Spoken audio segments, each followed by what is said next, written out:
Assalamualaikum warahmatullahi wabarakatuh. Perkenalkan, nama saya Arina Syarah, NIM 120420068 dari Prodi Rekayasa Kehutanan. Perkenalkan, nama saya Ahmad Nur Faizi, NIM 1204269 TPB 44B. Perkenalkan, nama saya Muhammad Akmal Khalid dengan NIM 1204270 dari Prodi Rekayasa Kehutanan TPB 44B. Perkenalkan, saya Roma Harani Valencia dengan NIM 120420071 dari Prodi Rekayasa Kehutanan. Nama saya Lamtong Simatupang, NIM 120420072, Prodi Rekayasa Kehutanan TPB 44B. Perkenalkan, nama saya Alifa Zara, NIM 120420074 dari Prodi Rekayasa Kehutanan TPB 44B.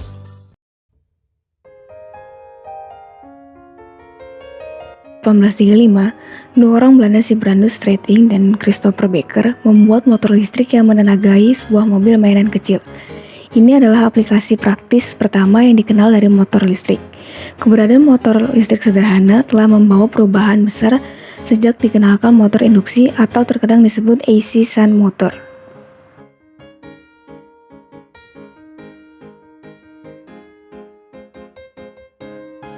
Manfaat dari motor listrik sederhana sangatlah banyak, baik untuk kehidupan sehari-hari maupun dalam dunia industri. Motor listrik sederhana memudahkan pekerjaan sehingga proses industri dapat berjalan efisien. Semakin banyak industri yang berkembang, maka akan semakin banyak mesin yang digunakan. Semakin banyak mesin yang digunakan, maka semakin banyak penggunaan motor listrik sederhana.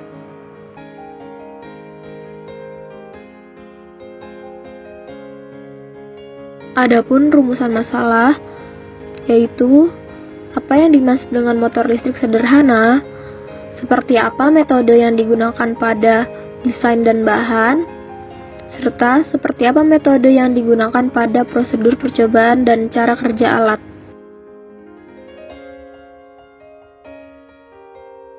Tujuan pada praktikum kali ini ialah: pertama, mampu memahami maksud dari motor listrik sederhana; kedua, mampu memahami prinsip kerja dari motor listrik; ketiga, untuk mengaplikasikan pemahaman gaya Lorentz; dan keempat, untuk memenuhi tugas RBL. Selanjutnya ialah teori. Motor listrik adalah alat untuk mengubah energi listrik menjadi energi mekanik. Motor listrik memiliki dua bagian utama, yaitu stator atau bagian motor listrik yang diam, dan rotor bagian motor listrik yang bergerak atau berputar.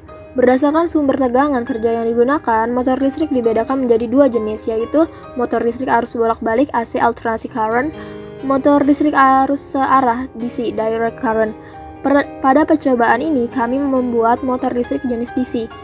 Motor listrik arus searah jenis DC adalah jenis motor listrik yang beroperasi dengan sumber tegangan arus listrik searah.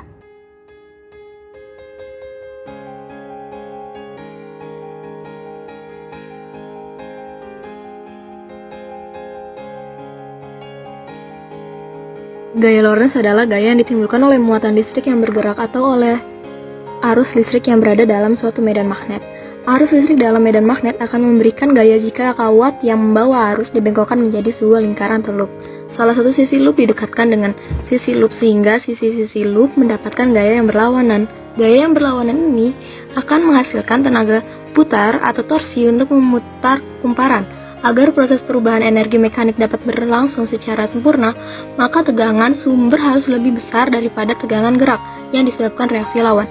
Dengan memberi arus pada kumparan jangkar yang dilindungi oleh medan, maka menimbulkan perputaran pada motor. Untuk menemukan arah putaran motor, digunakan kaidah gaya Lorentz tangan kanan.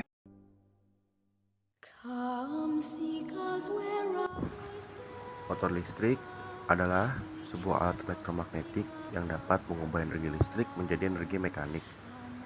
Alat yang berfungsi sebaliknya, mengubah energi mekanik menjadi energi listrik, disebut generator atau dinamo. Motor listrik dapat ditemukan pada peralatan rumah tangga seperti kipas angin, mesin cuci, pompa air, dan penyedot debu. Perubahan ini dilakukan dengan mengubah tenaga listrik menjadi magnet yang disebut sebagai elektromagnetik. Kutub-kutub dari magnet yang senama akan tolak-menolak, sedangkan kutub-kutub yang tidak senama akan tarik-menarik. Maka kita dapat memperoleh gerakan jika kita menempatkan sebuah magnet pada sebuah poros yang dapat berputar dan magnet yang lain pada suatu kedudukan.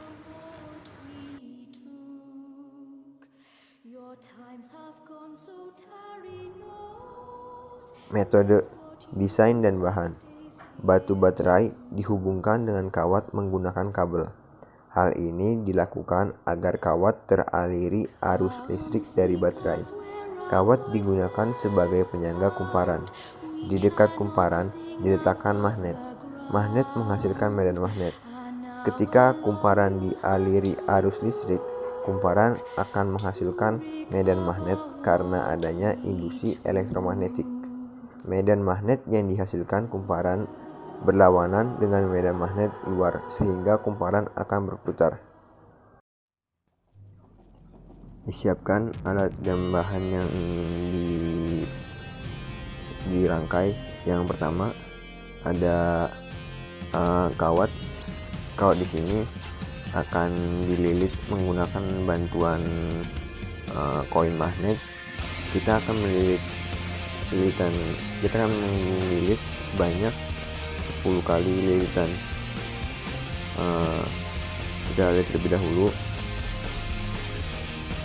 Kemudian setelah dililit 10 kali, kita lipat agar lilitannya tidak berserakan. Dilipat, kemudian ujungnya tidak lupa kita amplas agar arus listrik dapat mengalir melewati lilitan tersebut.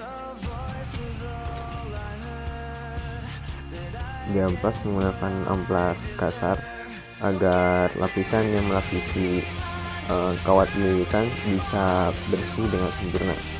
Dilakukan pada dua ujung lilitan tersebut. Setelah itu disiapkan dudukan untuk lilitan kawat, bisa berupa peniti atau pin atau bahan apapun yang lainnya yang berfungsi untuk menunjang kawat lilitan tersebut bisa berputar secara lancar. Di sini saya menggunakan tembaga yang dibentuk sedemikian rupa. Dibuat dudukan tersebut sebanyak 2 bagian untuk bagian kanan dan kiri.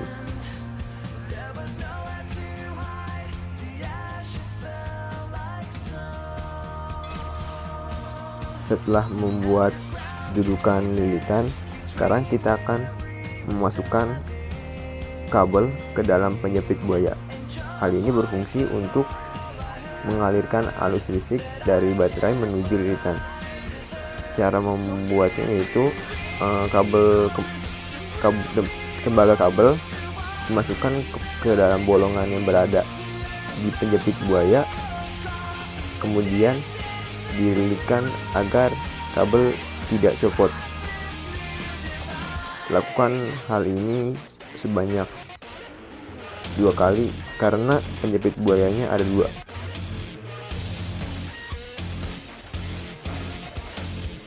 Kemudian 2 baterai besar digabung menggunakan lakban.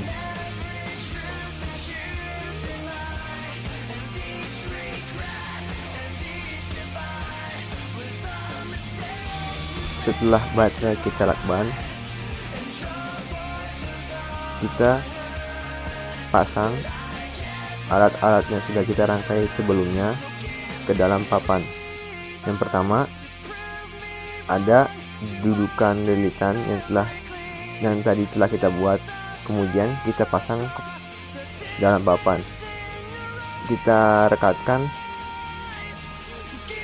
dudukan lilitan menggunakan lakban.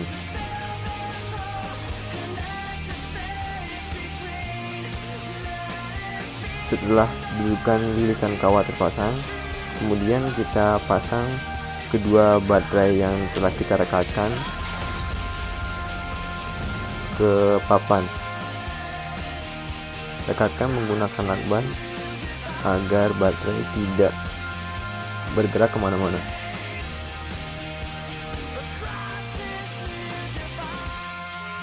Setelah baterai terpasang pada papan, Selanjutnya adalah kita menempelkan kabel yang sudah sepasang dengan penjepit buaya dihubungkan ke baterai besar menggunakan lakban.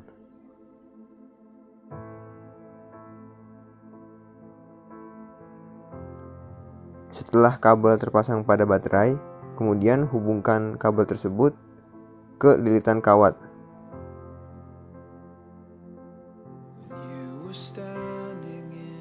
Setelah terhubung, taruh magnet tepat berada di bawah lilitan kawat tersebut.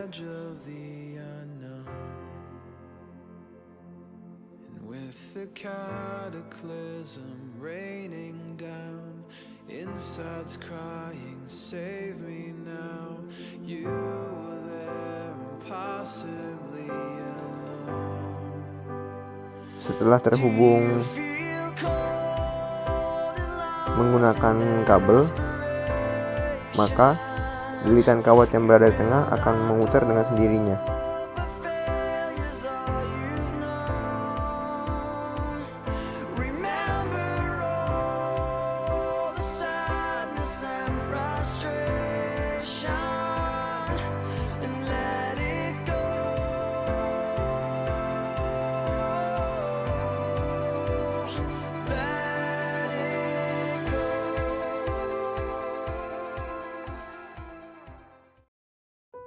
Perhitungan berdasarkan teori. Motor listrik ini secara teoritis menggunakan beberapa prinsip. Yang pertama adalah prinsip gaya Lorentz. Sebagaimana yang telah dijelaskan sebelumnya, gaya Lorentz terjadi ketika kumparan dialiri arus listrik dan ditempatkan pada daerah yang dipengaruhi oleh medan magnet. Berdasarkan rumus gaya Lorentz yaitu F sama dengan I kali L kali B kali sin theta. Gaya Lorentz dipengaruhi oleh besar arus, panjang kawat, besar medan magnet, dan perubahan sudut antara medan magnet dan kawat. Gaya Lorentz ini juga yang menyebabkan kumparan dapat berputar, sehingga terdapat momen putar pada kumparan yang dirumuskan sebagai torsi sama dengan F kali S sama dengan I kali L kali B sin theta. Untuk kumparan dengan N buah lilitan, momen putarnya adalah torsi sama dengan N kali I kali L kali B sin theta.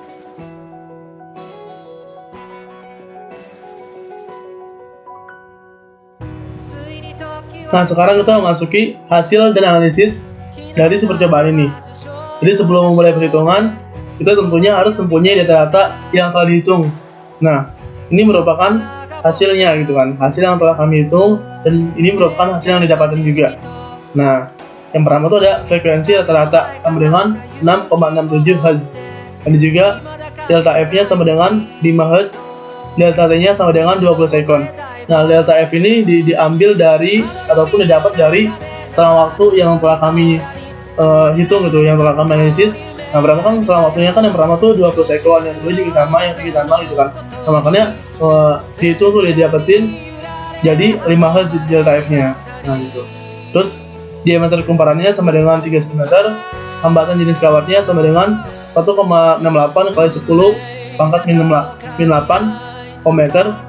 Jadi 1,68 kali 10 pangkat min 8 ohmmeter.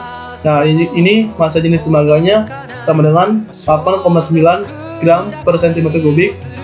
Diameter kawatnya sama dengan 0,02 cm dan panjang kawatnya sama dengan 82,76 cm.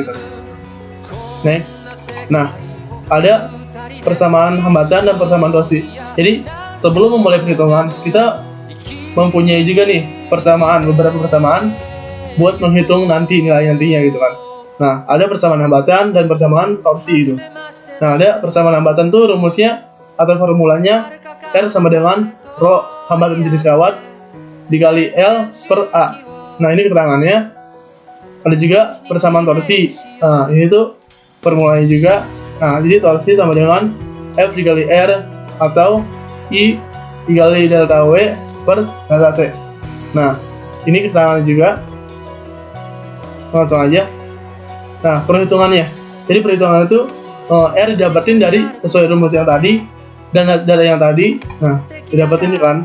Jadi 0,11 ohm dan I-nya atau kuat arusnya didapetin pakai rumus ini. V per R sama dengan 9 per 0,11 sama dengan 81,818 ampere. Nah, ini si panjang kawatnya 82,76. Nah ini, terus, nah bisa kita cari nih si torsinya. Nah gunakan rumus yang si ini tadi nih, kan sama aja kan. Nah, terus dimasukin data-datanya ataupun angka-angkanya. Nah jadi torsi sama dengan 82,76 dari sini dikali 5. Nah 5 ini dari si ini nih, delta F ini. Nah terus kalau dikali 2V, nah V ini kan nilainya kan 3,14 kan.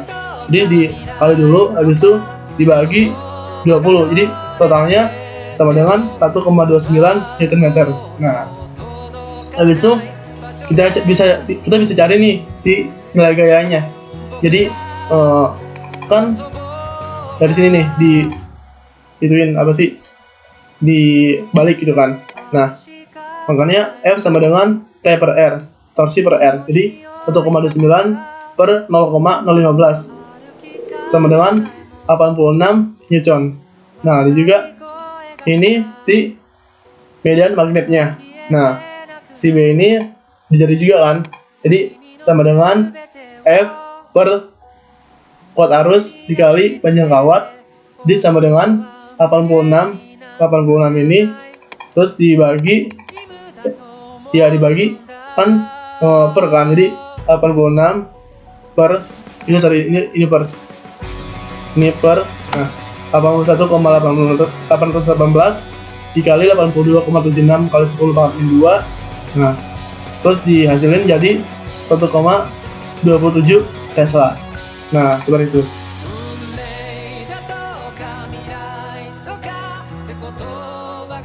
Arigato minna. Terima kasih semuanya. Yo. Atas perhatiannya telah menonton video ini. Sekian dari kelompok kami. Kurang lebihnya mohon maaf. Hampura sadayana. Sukses selalu dan jangan lupa jaga kesehatan kalian ya. Jangan lupa like, give thumbs up, comment, and share.